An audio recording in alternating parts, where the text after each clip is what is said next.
दोस्तों, आज मैं आपके लिए लेकर आया हूँ हॉलीवुड की एक psychological suspense thriller horror movie the ward.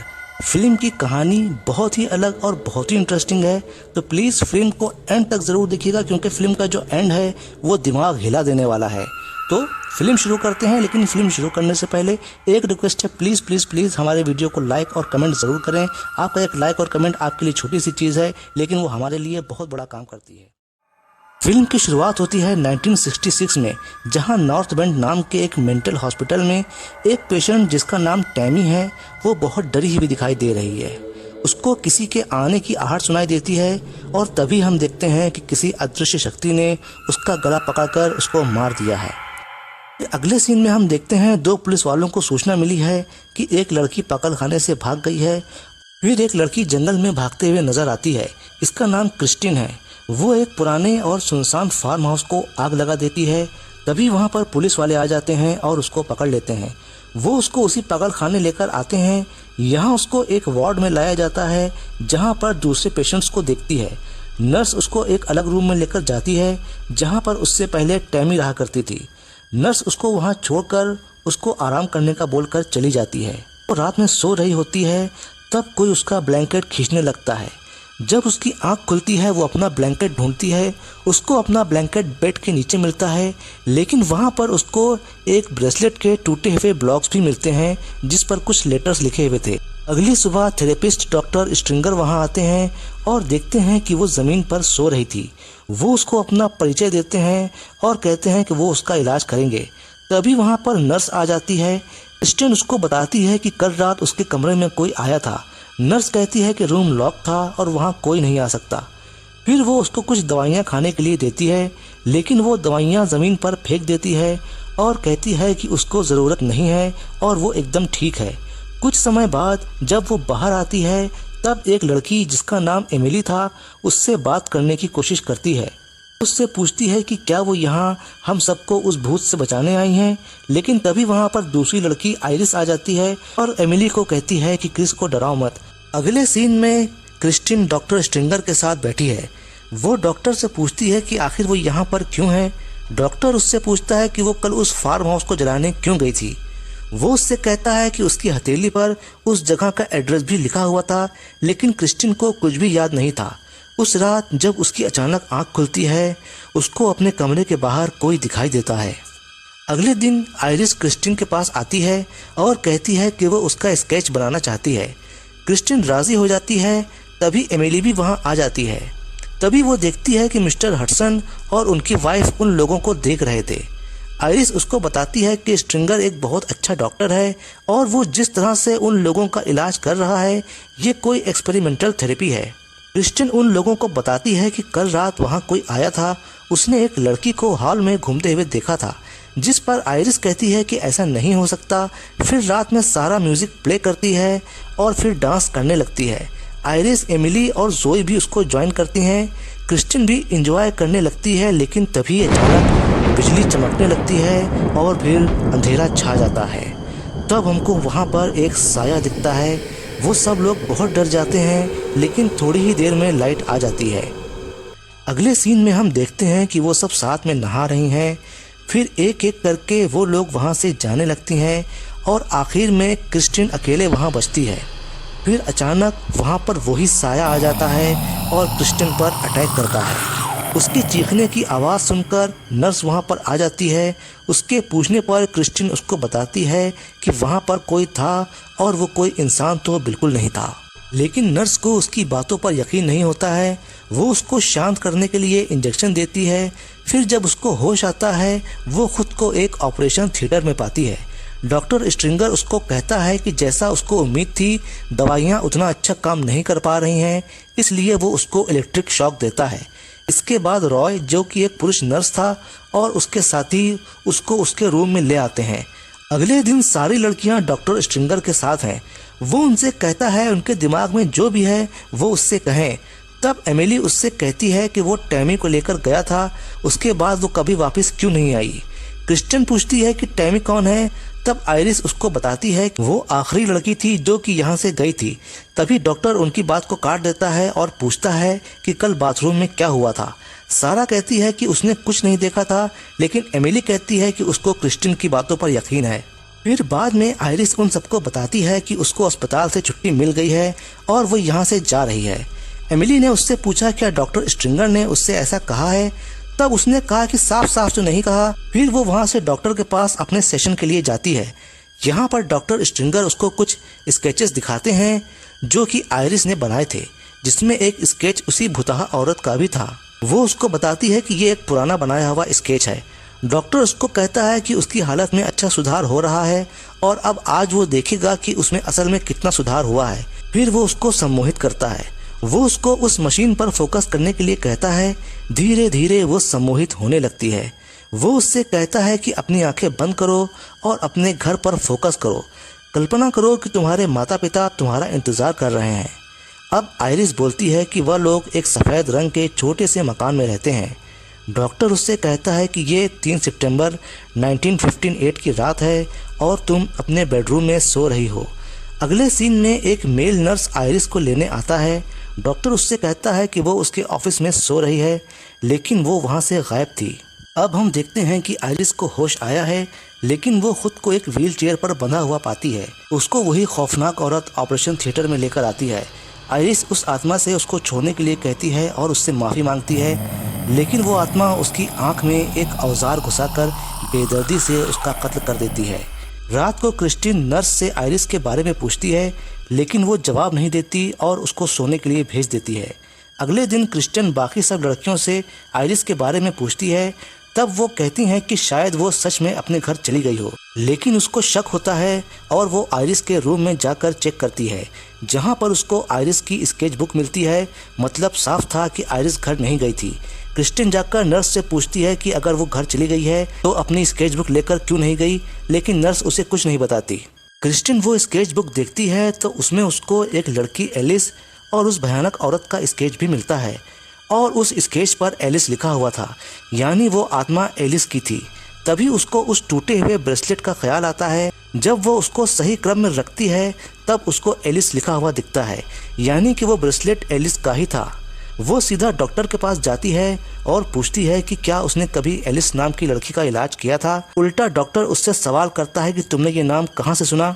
तब क्रिस्टिन कहती है कि एलिस वही लड़की है जिसकी आत्मा ने उस दिन बाथरूम में उस पर हमला किया था। आयरिस के साथ क्या हुआ है और आखिर इस अस्पताल से लड़कियां गायब क्यों हो रही हैं। जब वो यहाँ आई थी तब भी नर्स ने एक लड़की का नाम मिटाया था। क्या इस अस्पताल में कोई आत्मा है जो लड़कियों को मार रही है। इस पर डॉक्टर कहता है कि मैं इस सवालों के जवाब नहीं दे सकता और तुमको खुद इन सब सवालों के जवाब तलाश करना होंगे। डॉक्टर की ये बात सुनकर क्रिस्टिन को गुस्सा आ जाता है। रॉय उसको वहाँ से वार्ड लेकर जाता है। वहाँ वो बाकी लड़कियों से एलिस के बारे में पूछती है और एलिस का नाम सुनकर वो सब लड़कियाँ घबरा जाती हैं। फिर एमिली उसको बताती है कि एलिस भी यहाँ की एक पेशेंट थी जो कि अब जा चुकी है। ये सुनकर अब क्रिस्टिन भी वहाँ से जाने के लिए कहती है और वो ये भी कहती है कि आज रात वो आयरिस को भी ढूंढेगी।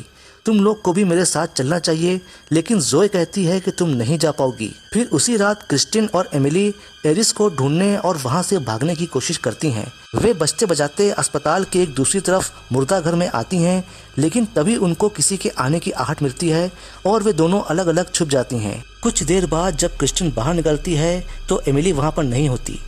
तभी उसको एक बॉक्स के अंदर से आवाज आती हुई सुनाई देती है, लेकिन जब वो उसको खोलती है उसको वो खाली मिलता है। लेकिन तभी अचानक उसी प्रेतात्मा का भयानक हाथ उसके सामने आ जाता है। क्रिस्टिन वहां से भागती है और ऊपर वाले फ्लोर पर पहुंच जाती है। अचानक वो आत्मा उसके ठीक सामने आ जाती है और वो डर से बेहोश हो जाती है। वहां से रॉय उठाकर उसको अपने रूम में लेकर जाता है। अगले दिन एमिली क्रिस्टिन को बताती है कि कल रात उसको नर्स ने पकड़ लिया था। क्या उसको आयरिस मिली? वो कहती है कि नहीं, आयरिस मर चुकी है और अगर हम लोग यहाँ से नहीं भागे तो हम सब भी मारे जाएंगे। हमें यहाँ से भागने की दोबारा कोशिश करनी होगी। लेकिन एमिली कहती है कि यहाँ से भागना नामुमकिन है।